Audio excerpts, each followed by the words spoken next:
Boa tarde, pessoal. Obrigada aí por estarem aqui me prestigiando. É um prazer integrar essa série de webinars que o professor Wagner está fazendo. Eu acho uma iniciativa realmente muito bacana, porque a gente está vivendo um momento em que a educação está sendo aí muito criticada, né? E então, a gente poder continuar mostrando que a gente está trabalhando, que a gente continua perto apesar da distância, é muito bacana. Bom, como o formato aqui é um pouquinho diferente, eu vou só fazer uma pequena introdução para quem é de fora, né? Eu sou geóloga formada na UERJ em meados de 2016 e em 2019.1 eu entrei no mestrado da UF com o meu orientador, o professor Fernando Freire, no grupo de ECARE, integrando o projeto Parnaíba, né, participando do projeto. E 17 de março desse ano eu defendi o meu mestrado e é isso que eu vou apresentar para vocês hoje, aí, como o professor Freire falou, né? Eu fui, acho que a última atividade acadêmica oficial antes da quarentena, então é por isso que eu estou aqui. Como vocês têm visto, o pessoal tem tido ainda a oportunidade de continuar com as qualificações, os seminários, né? Importante não parar aí para atrasar o trabalho. Bom, então, hoje eu vou falar para vocês sobre o meu estudo de caso no posto 3PGN5. Como o professor Freire falou, tem muita coisa ainda para ser feita, mas eu consegui defender porque eu fiz um workflow, né, que vai ser replicado em outros postos, para tornar o posto 3PGN5, ele é da Bacia do Parnaíba, a formação e a área que a gente estuda tem o problema de ter um reservatório muito argiloso e o problema da peritização. Isso impacta a resistividade e, consequentemente, os cálculos de saturação.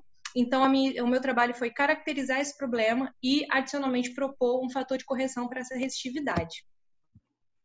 Bom, então esse aqui é o sumário que eu vou apresentar para vocês.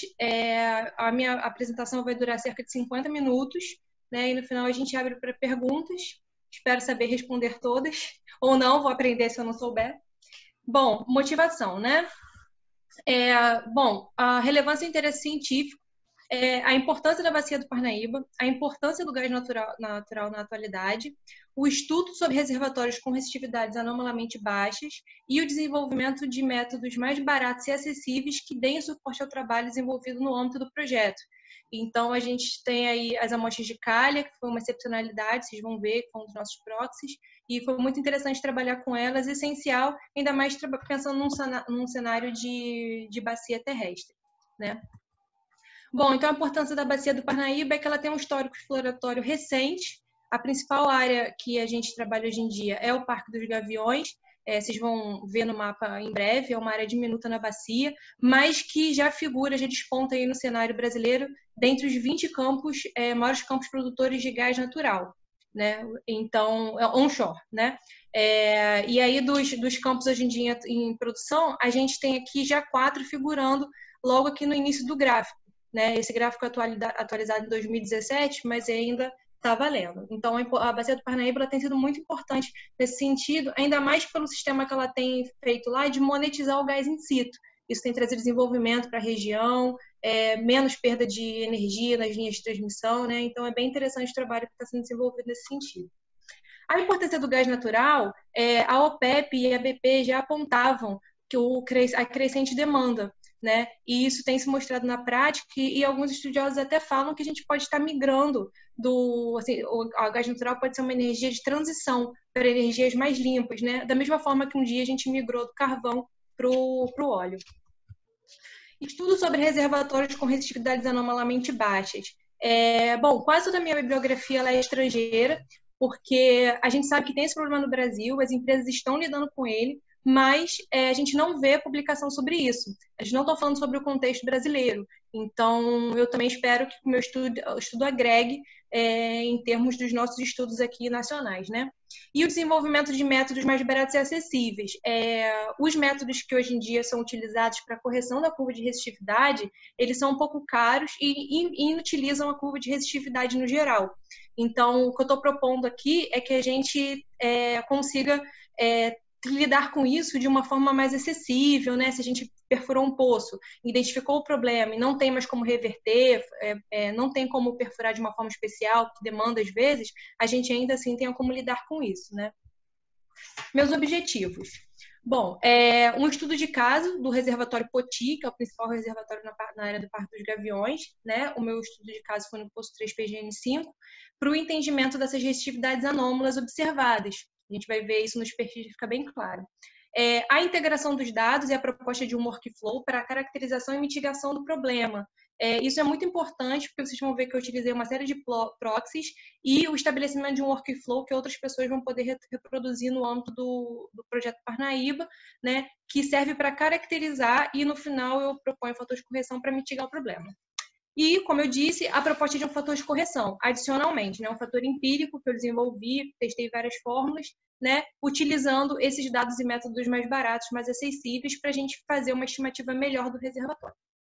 Então, a minha área de estudo, né, a localização da Bacia do Parnaíba é aqui na região Nordeste, né, no território brasileiro, uma área de aproximadamente 665 mil quilômetros quadrados, distribui-se por aproximadamente 6 estados brasileiros, então é uma bacia extensa, né, onshore de Nova Fronteira e majoritariamente produtora de gás. Né? Então, isso é importante, que eu vou falar o tempo inteiro sobre gás natural, e aí vocês já estão cientes disso, e com vários players ainda serem estudados. A gente vai focar aqui no que tem sido hoje Profico, mas vocês vão ver que é uma bacia ainda com muita possibilidade de exploração e de estudo para novos players.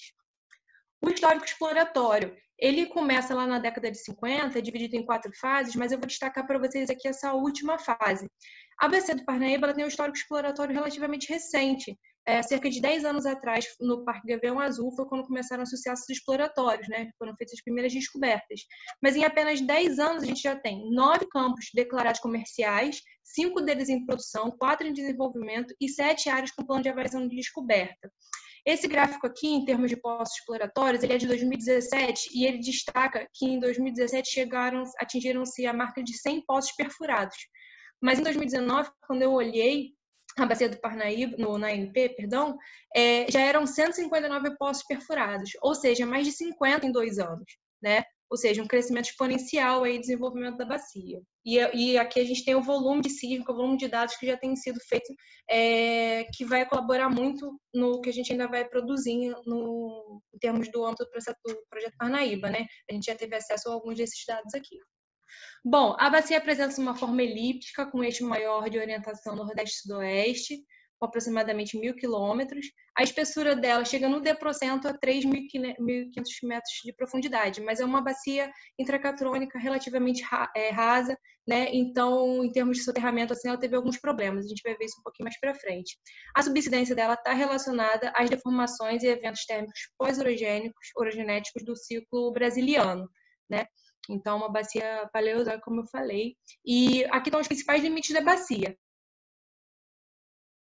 E Craton Amazônico, o limite norte com a São Luís e Barreirinhas, né? É importante esse arco ferro-urbano aqui por conta da abertura do Atlântico Equatorial, então ele é um segmento importante. A província da Borborema aqui a leste e o limite sudoeste com a bacia de São Francisco.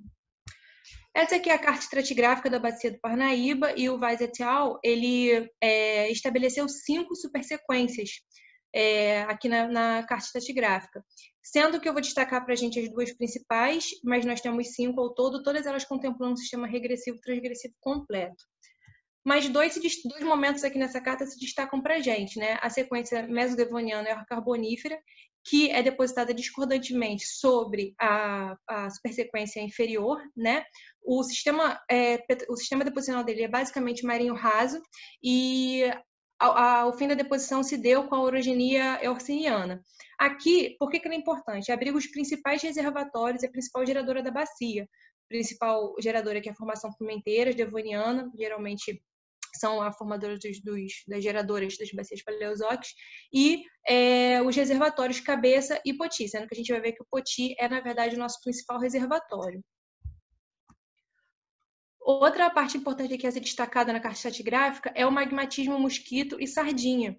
Né? O magmatismo mosquito mais associado a grandes derrames basálticos, associado à abertura do Atlântico Equatorial, por conta da quebra do Pangeia, e o magmatismo sardinha mais presente na parte oriental da bacia, associado à abertura do Atlântico Sul e mais presente como diques e soleiras. E aí é importante isso, que vocês vão ver que o magmatismo foi muito importante para que exista a geração na bacia, para o sistema petrolífero. Então, por isso que eu quis destacar isso aqui para vocês.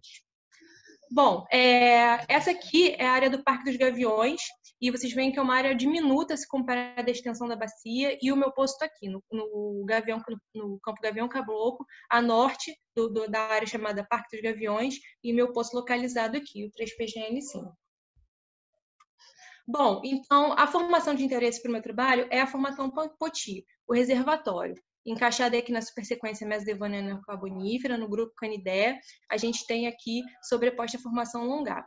Inicialmente, a formação cabeças era esperada como reservatório, mas isso não se confirmou na prática. A gente vai ver que o magmatismo também favoreceu a estruturação da bacia de forma que o fluido pudesse migrar, né? Então, a deposição Poti, ela está ligada ao aumento das capas de gelo do Gondwana, que permitiram a regressão, né? A gente mudou o sistema. O clima na época era temperado com altas taxas de evaporação. De modo geral, o paleoambiente, era plataformal, litorâneo, estuarino e fluvial, então bastante complexo, né? Vários sistemas costeiros ali coexistindo. E, de modo geral, a descrição de arenitos médios a finos intercalados com rochas pelíticas. Esse aqui é um mapa envolvido no trabalho de Lima e Leite, né, e no Schopenhauer aqui, mostrando alguns afloramentos que foram visitados e confeccionaram um mapa, né? Então, estou destacando aqui para vocês onde é que a gente tem alguns afloramentos, ele aqui nessa corzinha, e os autores falam da formação Poti dividida, na verdade, em dois momentos. Um inferior, marinho raso, faz sentido, a gente está logo em seguida saindo da formação longar, né, mais marinha, e a gente tem alguns indicativos disso, assim como a gente tem a parte superior, mais fluvideltaica. A gente tem sistemas meandrantes, extensas planos de inundação, microlaminações, enfim. Então, essa é a nossa geologia local. Em termos de sistema petrolífero, a gente tem aqui, né, então, a formação Pimenteiras, geradora para formação cabeças e para formação Poti. Mas, como eu falei, a formação cabeças não é o principal reservatório, ele é reservatório só em uma das áreas, só em um dos campos, né? O principal reservatório na área do Parque dos Gaviões é a formação Poti. A geradora Pimenteiras, ela tem um COT variando de 0,5% a 5%, e matéria orgânica tipo 2, ela é descrita basicamente como um sistema plataformal dominado por tempestades, né, associado a um grande evento anóxico global do Devoniano, mais especificamente do Frasniano, se não me engano. E a formação cabeças aqui, a gente tem alguns dados para a gente comparar aqui as duas formações, né? Então, a média de porosidade de formação cabeças é de 13% e a gente vê que a permeabilidade é de 32 milidarcies. Comparada à formação Poti, é bem inferior, né? Assim como a porosidade, provavelmente associada a processos diagenéticos que desfavoreceram a formação, que é basicamente glacial. Bom, a geração, como eu disse, ela está intrinsecamente ligada às intrusões ígneas, que foram os catalisadores que permitiram que a matéria orgânica entrasse na janela de geração, né? Então, a gente vê aqui esses dois estudos. Primeiro, o professor René foi um dos primeiros a estudar, se não o primeiro a estudar a formação Pimenteiras. Ele delimitou 3 momentos, três intervalos dentro da formação Pimenteiras e afirma que a Pimenteiras C seria o melhor gerador, né? Todas as formações sofrem a ação do magmatismo, né? Tem intrusões dentro da formação, e é curioso até que a formação C é a parte mais superior da formação Pimenteiras, né? O professor René é categórico em afirmar que só o soterramento não teria fornecido as condições necessárias para a geração do gás. E aqui, em termos de dados de reflectância de vitrinita também, a gente vê que próximas intrusões, esse dado aqui mostra que a gente já está na janela de geração de gás, e ele decresce exponencialmente conforme a gente se afasta dessas intrusões. Então, mostrando aí que foi fundamental para a geração. O trapeamento, ele era estudado no início como um reservatório tradicional, né, típico, mas depois a gente viu que na prática a gente tem essas estruturas relacionadas às intrusões ígneas como os momentos dentro da bacia do Parnaíba, né, o domínio setentrional, relacionado aqui aos arcos regionais, as falhas normais, e o domínio meridional também ainda a serem explorados, né? Mas no início especulava esses 3 domínios aqui, mas o domínio central que tem se mostrado mais profícuo para a gente. Então, esse aqui é o nosso play exploratório, né? E fica claro que o magmatismo, ele favoreceu a geração, a migração, né? Ou seja, estruturou a bacia para o aprisionamento do fluido aqui, e o trapeamento, né? Então, a gente tem aqui a formação pimenteiras, as possibilidades de migração aqui do fluido através dessa estruturação e o aprisionamento do gás aqui nas formações. Bom, a metodologia. A minha metodologia, na verdade, ela também é parte dos meus resultados. Então, aqui eu vou basicamente mostrar para vocês o meu fluxograma, né? E, em seguida, em resultados e discussões, eu vou destrinchar isso para vocês. Então, quais foram os meus proxies, né? Eu tive aqui os dados de poço, os logs, né? E daqui eu fiz as minhas análises, gerei meu modelo petrofísico, fiz as avaliações. Os dados de rocha que foram fundamentais, então minhas amostras de calha, que eu tive a oportunidade de redescrever, refazer o perfil litológico, né? Então, reinterpretei. A gente fez isso aqui no SEDlog. Para o modelo petrofísico, a gente usou 2 softwares, o Trace e o IP. E tive acesso também às análises geoquímicas com fluorescência de raio-x. Então, gerei 2 curvas de sulfeto e ferro, que eu usei análogas da pirita. A gente poderia ter utilizado o difratograma, mas a gente não tem acesso a ele, então a gente escolheu essa estratégia aqui para abordar a questão das quimiofáceis.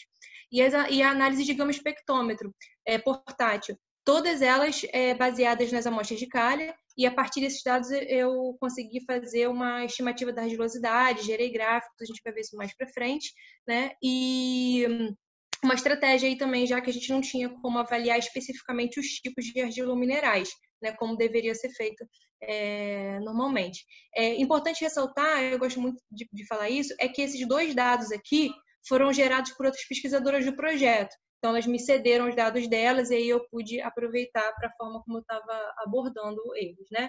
E aqui o gama espectrômetro ele me dá a radiolosidade individualizada por tório, urânio e potássio, e aí a gente joga em gráficos de dispersão. Bom, modelo petrofísico, então, o objetivo é sempre a gente chegar nisso aqui, né? Estimar a partir das respostas dos perfis. Chegar nesses parâmetros aqui da formação para poder avaliar o quão boa ela é para a produção, né? E os perfis que eu tive acesso foram esses: caliper, raios gama, resistividade, densidade, neutrão, sônico e o fator fotoelétrico.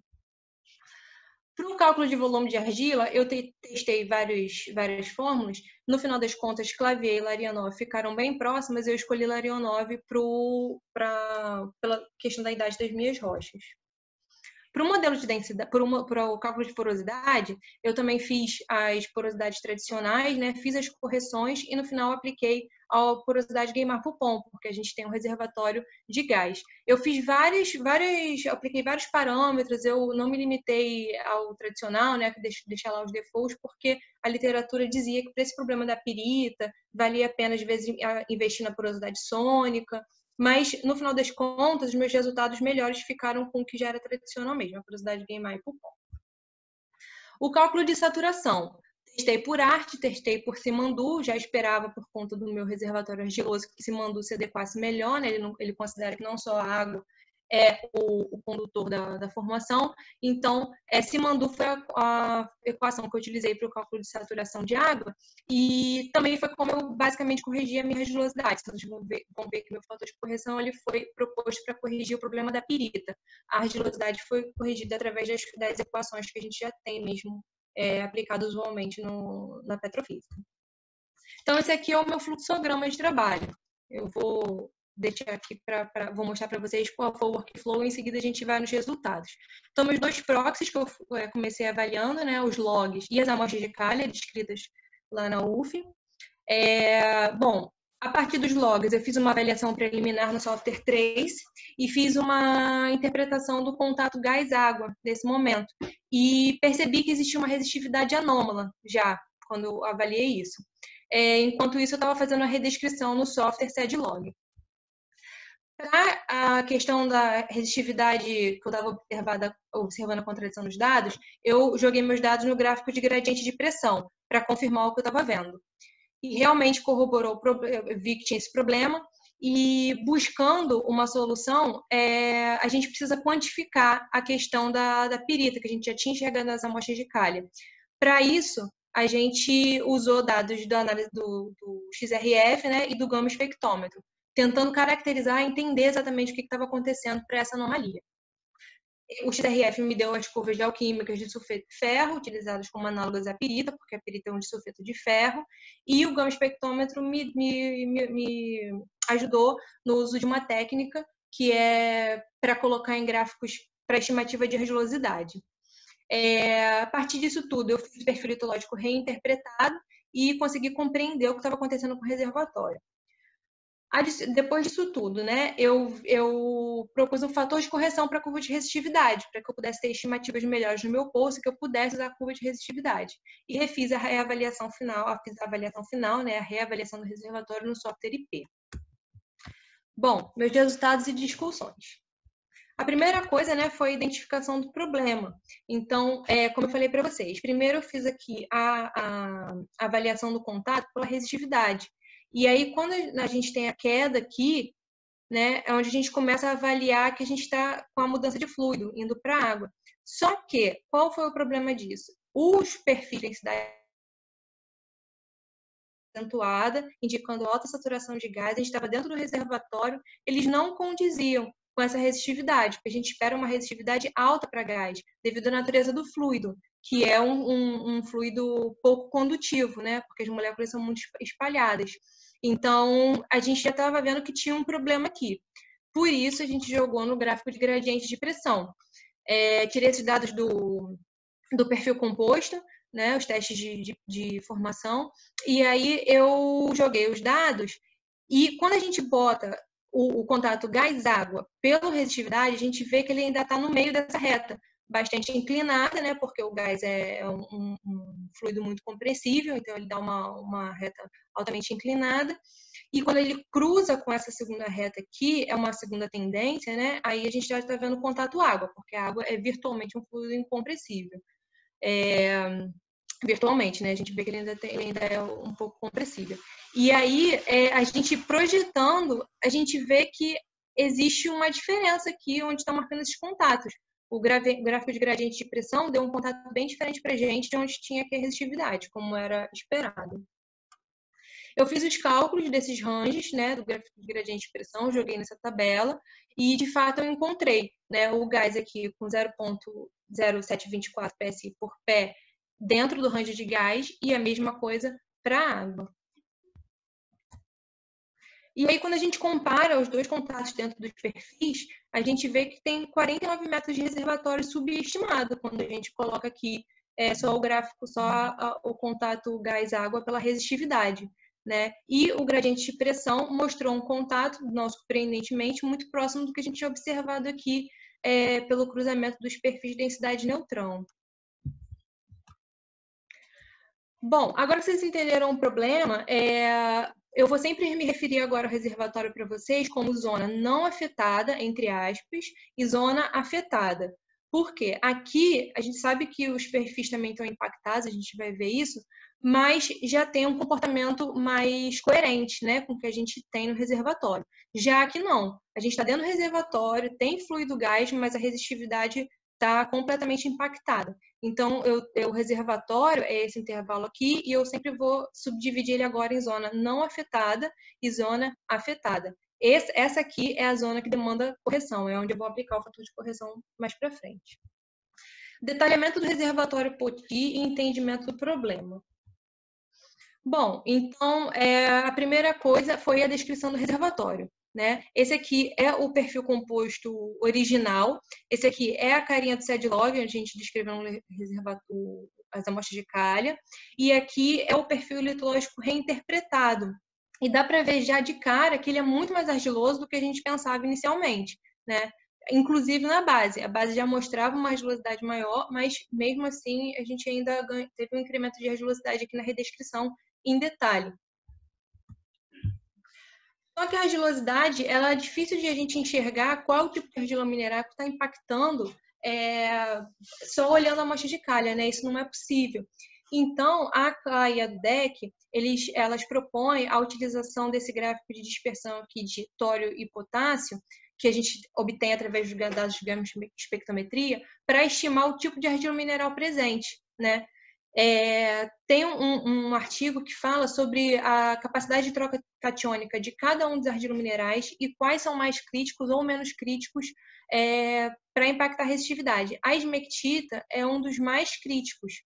A caulinita ela também é citada, não tanto, mas a esmectita principalmente, e a gente sabe pela literatura também que ela está presente, assim como a ilita, que é um outro argilomineral muito problemático para a ferramenta de resistividade em termos de afetar, né? Permitir maior condutividade. E aí, então, a gente tem esse gráfico aqui e a gente extraiu as funções do trabalho da CLA e do DEC e aplicou nos dados do poço 3PGN5. Podendo, assim, estimar o tipo de argila mineral presente. Outro dado foi a questão da piritização. A gente viu a pirita na descrição de calha e aí eu comecei a fazer uma contagem dessa pirita, nas calhas mesmo. Porque todas as formas de correção da resistividade que eu estava tendo acesso, que eram possíveis ser aplicadas com nossos dados, demandavam um volume de pirita. Né, um volume químico mesmo. Então, eu comecei a dividir as calhas em quadrantes, 6 quadrantes, e eu contava quantos grãos de pirita eu via.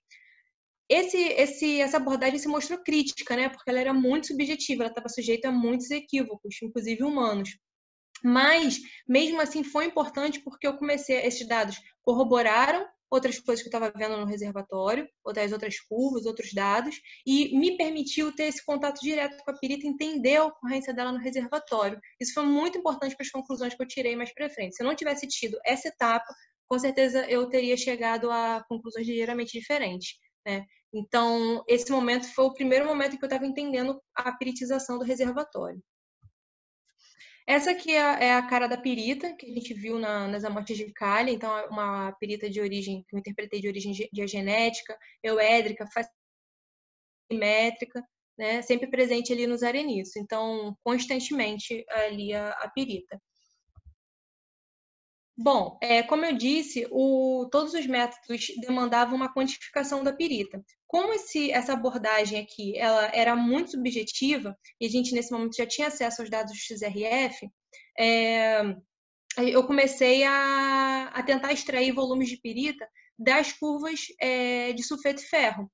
Né? E também usei para analisar as quimiofaces. Então, a gente via momentos do reservatório mais impactados e isso também fazia sentido com o que a gente via nas tendências das curvas. Né? Então, aqui, por exemplo, uma área super afetada, como mostrei para vocês, são os maiores patamares de ferro, aqui crescente. Esse gap de informação aqui é o testemunho, por isso que a gente não tem informação aqui. Bom, também visando quantificar a perita, tem esse trabalho do Holmes aqui, e eles propõem 2 gráficos, né, de condutividade pelo fator fotoelétrico, que é um fator muito importante na avaliação da perita. Ele é sempre relevante, porque a perita tem um fator fotoelétrico muito alto, então, no geral, ele expressa bem o problema quando ele existe. Então, essa condutividade aqui fiz pela inversão da resistividade mesmo, bastante simples, só inverti o perfil, e gerei 2 gráficos, e a gente extraiu as funções do artigo e aplicou nos dados do 3PGN5. E aí o Holmes diz o seguinte, que cada uma dessas zonas aqui, se os dados caíssem aqui, a gente conseguiria quantificar esse volume de perita. E eu esperava que os meus dados tivessem caído nessa zona aqui. O Clavier afirma que a partir de 7 a 5% de perita é onde a gente começa a ver os perfis impactados. E essa perita também tem que apresentar continuidade lateral. Então, eu esperava ver um volume muito maior, até porque eu já tinha visto nas amostras de calha, que para mim tinha aparecido em quantidade. Mas tive essa surpresa aqui, os dados quase não caíram dentro da zona esperada. A mesma coisa aconteceu no segundo gráfico, no densidade por condutividade. Eu também esperava ver os meus dados aqui. Esses dados são os dados de densidade mesmo, extraídos ponto a ponto dos perfis, né? E eles caíram totalmente fora da área escurada, né? Aqui, das linhas de função. Mas eu pensei, bom, talvez eu que não tenha sabido aplicar exatamente a técnica, posso ter extraído a função ligeiramente errada. O artigo é bem curto, ele é bem objetivo, então enfim, talvez eu tenha pulado alguma etapa, né? E aí eu escolhi uma segunda abordagem, eu pensei o seguinte, já que o Clavier fala que a gente consegue avaliar o impacto dos perfis a partir da quantificação da perita, será que eu conseguiria fazer o inverso? Né? Eu sabia saber quantos meus perfis estão afetados e daí extrair a quantidade de perita. E aí eu transformei os meus perfis simplesmente em um gráfico de pontos. Esse aqui é a zona do reservatório que eu considero afetado. E eu joguei valores base. Então, por exemplo, aqui, em função da profundidade, eu transformei minha resistividade, né, a minha curva de resistividade em pontos e botei uma base aqui, que seria o meu valor de pirita.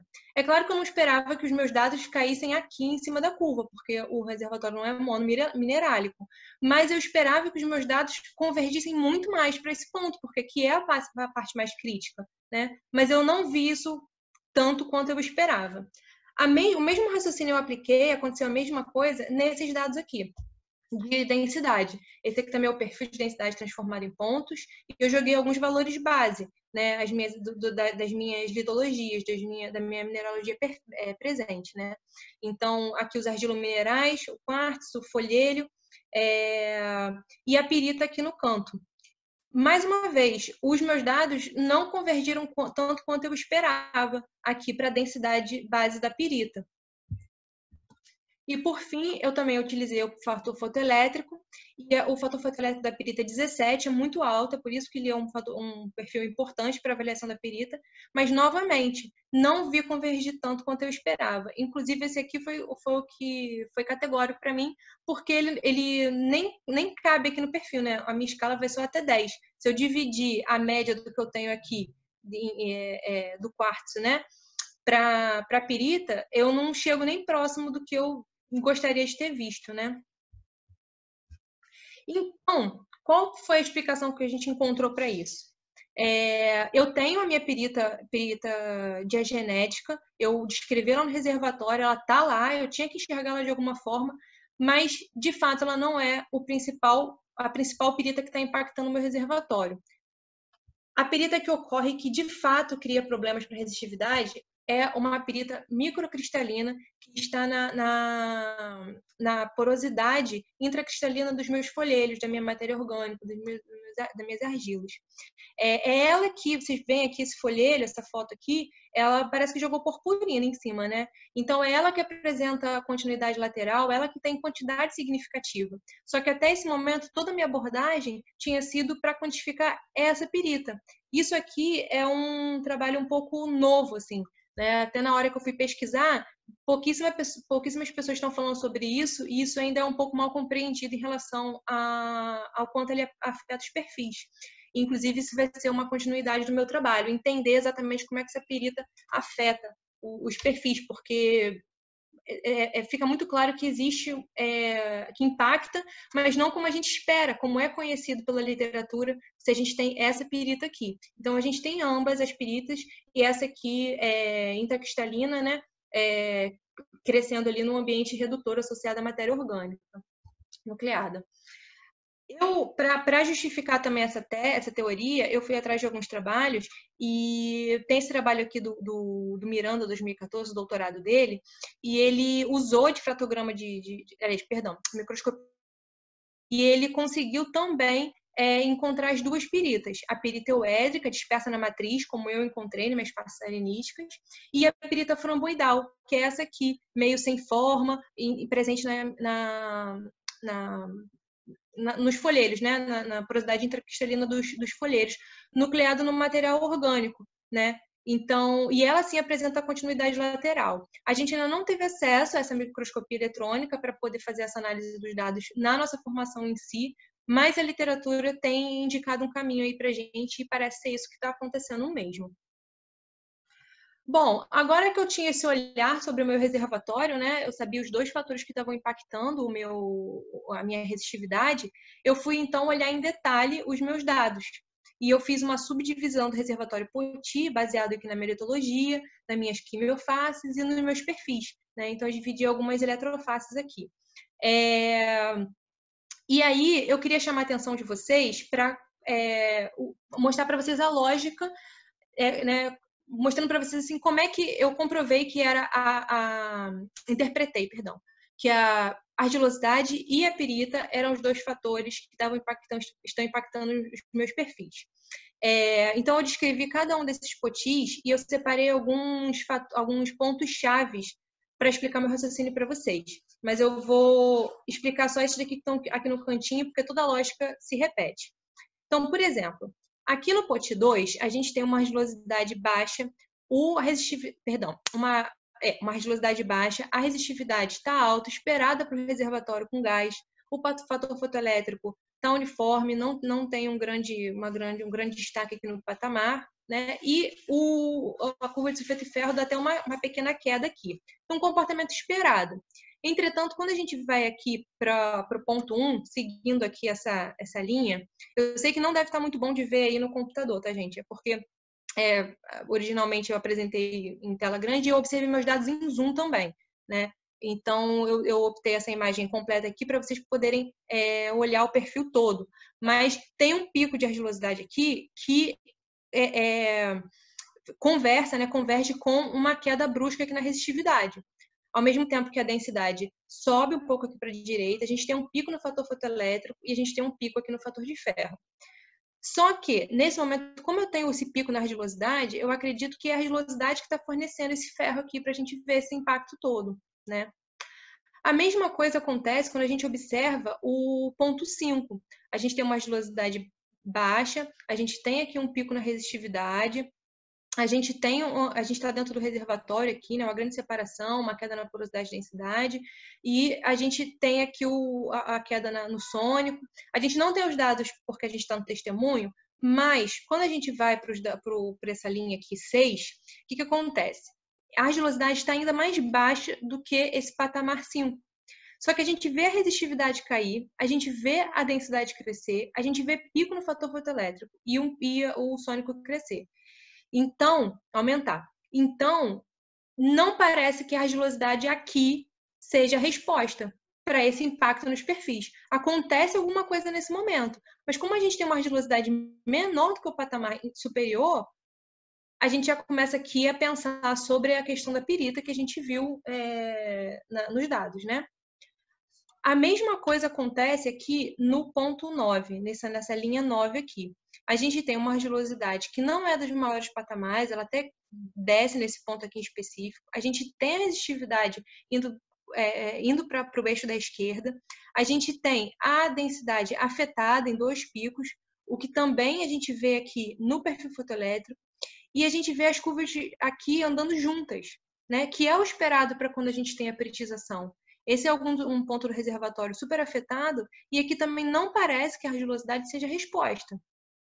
E a gente volta novamente, por exemplo, para o ponto 11, em que a gente tem novamente um pico de argilosidade, a gente tem a resistividade aqui sendo levemente afetada, a gente tem uma alteração na densidade e o fator fotoelétrico já não mostra tão acentuadamente. As curvas novamente andam separadas. Aqui a gente volta a estimar que a argilosidade é o problema que está impactando os perfis, né? E também a gente percebe que existe essa diferença de quando a gente vê o ferro impactando da pirita e quando a gente vê o ferro da argilosidade impactando aqui o perfil de fotoelétrico.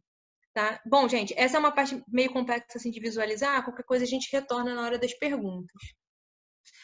Outra coisa importante na hora de caracterizar o reservatório foi a influência das intrusões ígneas que a gente observou. Então, a gente agora, eu deixei aqui aparecendo para vocês essa intrusão aqui que acontece logo antes da formação POTI, e a gente individualizou 2 quimiofaces aqui dentro.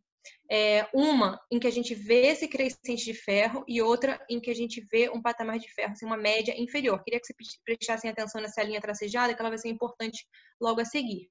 E a gente vê que justamente essa quimiofase que eu chamo de ferro alto é o momento que a gente mais detectou piritização, é o momento que a gente vê os perfis com maiores problemas, né, e tem os maiores patamares. Não coincidentemente, a gente também concentra aqui o nosso halo de metamorfismo.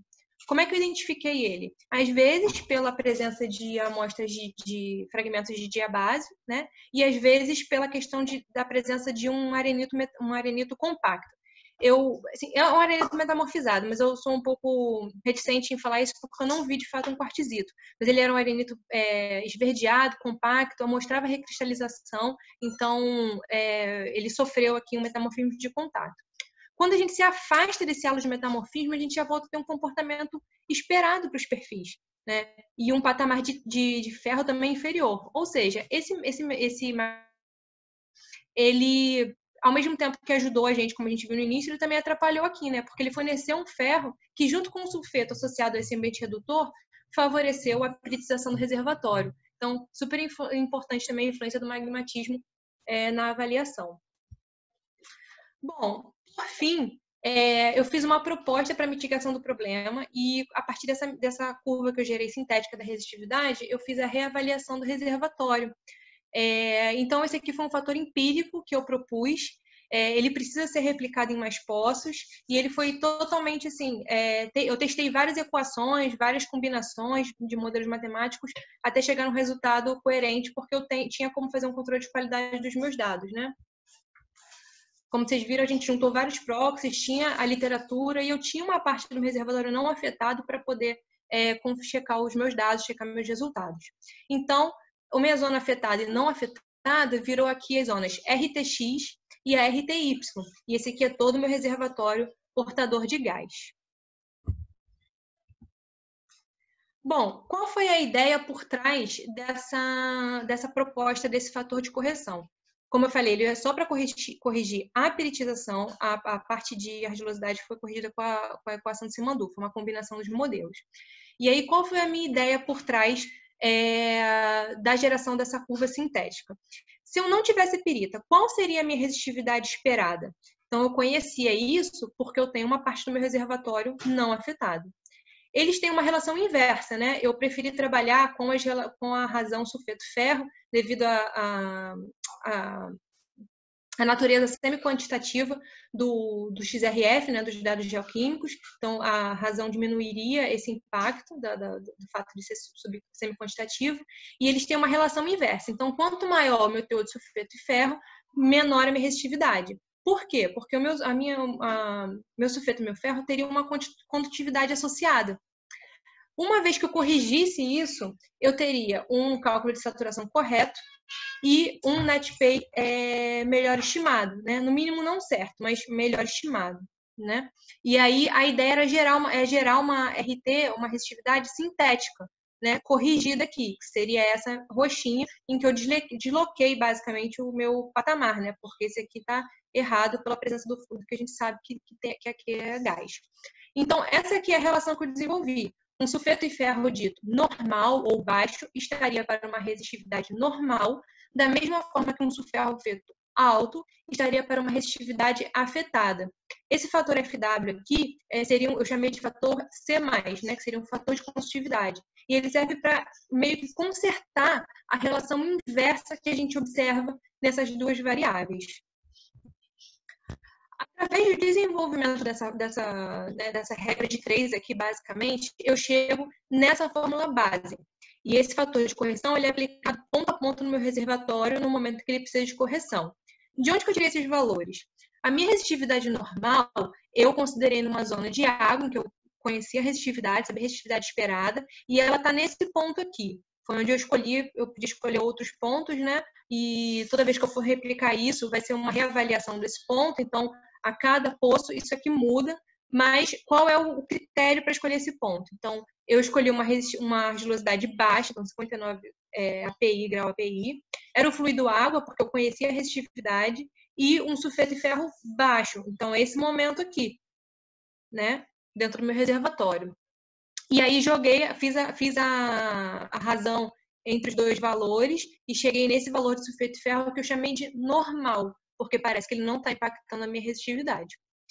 O meu sulfeto de ferro alto, ele é lido ponto a ponto e a minha resistividade afetada também é lida ponto a ponto. Os momentos em que eu tinha o testemunho, né, eu apliquei uma média para poder preencher os valores que eu não tinha os dados, porque as amostras de calha a gente não tinha, né, porque o dado foi testemunhado. Além da presença desse fator de correção no meus cálculos matemáticos, eu também fiz essa subtração aqui. Então, eu fiz uma média entre os valores de resistividade da zona não afetada e da zona afetada, subtraí e meio que criei um patamar de referência. Então, eu sabia para onde a minha resistividade tinha que estar indo. Essas duas variáveis eu joguei em diversos modelos matemáticos. Esse aqui eu vou mostrar para vocês só 4, só para vocês terem uma ideia. Esse aqui são os valores que eu fiz no Excel da minha zona RTY. Então, eu fiz tudo no Excel e depois eu exportei as curvas para ficar graficamente no software, né? E essas aqui são algumas das fórmulas que eu apliquei, que eu testei, dentre várias. No final, esse aqui é o resultado gráfico das minhas equações e eu comecei a fazer uma série de avaliações para ver qual melhor se adequava. E escolhi aqui a fórmula 4. E essa é uma comparação entre as minhas duas curvas. Então, essa aqui é a minha resistividade original impactada e essa aqui é a minha curva corrigida nesse intervalo, ou curva sintética. De posse dessa resistividade, eu fiz a reavaliação do meu reservatório. Então, a gente também aqui tem as duas. Desculpa se estiver muito pequeno, vocês perguntem depois, porque o IP sempre gera uma imagem não tão boa, né? Por causa dele ter muitos tracks, né? Então, qualquer coisa a gente volta aqui, vocês me perguntem se não estiver claro aqui em cima. Mas a resistividade original é a preta e a resistividade corrigida é a azul. Foi ela que eu utilizei para fazer a reavaliação do meu reservatório. Esse aqui, reservatório feito com a avaliação original e esse aqui com a resistividade corrigida. Aqui em cima, eles deram valores semelhantes, como esperado, e aqui a gente vê que a saturação de água era anormal, do que a gente via na saturação de gás aqui do perfil da densidade, do cruzamento da densidade de neutrão. Chegou num resultado bem mais coerente aqui na avaliação a partir da resistividade. A mesma forma, do mesmo jeito aqui no NetPay. Então, a gente chegou num resultado bem melhor, bem mais coerente, né? E a gente também tinha como, por fim, né, só para finalizar, a gente também tinha como, com esses dados aqui, a gente fazia um controle de qualidade com o que a gente conhecia do reservatório, do que deveria ser. Então, isso também fazia um controle de qualidade dos nossos dados, apesar do fator de correção ser empírico. Bom, minhas conclusões. A formação POTI, ela apresenta o problema das resistividades anormalmente baixas, então ficou bem caracterizado o problema. A redescrição e a reinterpretação do perfil corroborou o que é descrito na literatura para a formação POTI, e o contato com a rocha, bem como a integração dos dados, foi fundamental para o entendimento do que estava acontecendo. Então, de fato, se eu não tivesse tido tanta certeza da peritização, da radiolosidade, talvez só olhar os perfis ou só olhar a química tivesse me deixado com muitos gaps de informação, né, com muitas dúvidas ainda. A peritização e a argilosidade observadas nas amostras são a causa das anomalias, né, então os dois fatores estão impactando. A peritização de origem diagenética observada nas amostras de calha parece ser menos importante do que o esperado, como sendo a causa da anomalia de resistividade. E acredita-se que a presença de pirita microcristalina, que ocorre na porosidade dos folhetos, como substituição da matéria orgânica, é o que, de fato, afeta a resistividade, somando-se ao efeito dos estudos, ao efeito dos argilominerais. Os argilominerais inferidos, através dos dados gama espectrais, foi esmectita e caulinita, e são eles também que são mais críticos para a questão da resistividade. As maiores quantidades de pirita geralmente estão associadas à presença de diabásio ou arenito metamorfizado, levando essa relação direta aqui da piritização com as intrusões ígneas, então a gente tem que estar atento a isso nas próximas avaliações, nos próximos poços. O melhor modelo petrofísico, sem dados laboratoriais, foi o Larianópolis Mandu, onde obteve-se porosidade variando de 6% a 18%, que se aproxima das obtidas na parte de poço.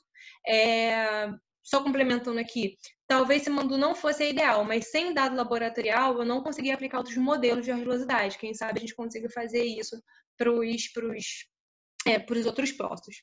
O fator de correção desenvolvido carece de mais testes, mas o que foi feito até aqui para a correção da saturação do reservatório POTI no estudo de caso se mostrou promissor e houve um ganho de 49 metros de espessura do reservatório. Então, é claro que o fator foi empírico, ele foi tentativa e erro, mas conforme eu for aplicando assim, mais poços, eu vou criando um padrão, eu vou entendendo melhor esse fator de correção e vou deixando mais robusto essa modelagem matemática. E, por fim, eu acredito que o fluxo de trabalho proposto, o fator de correção elaborado, possa ser replicado nos outros poços, colaborando no estudo do Projeto Parnaíba.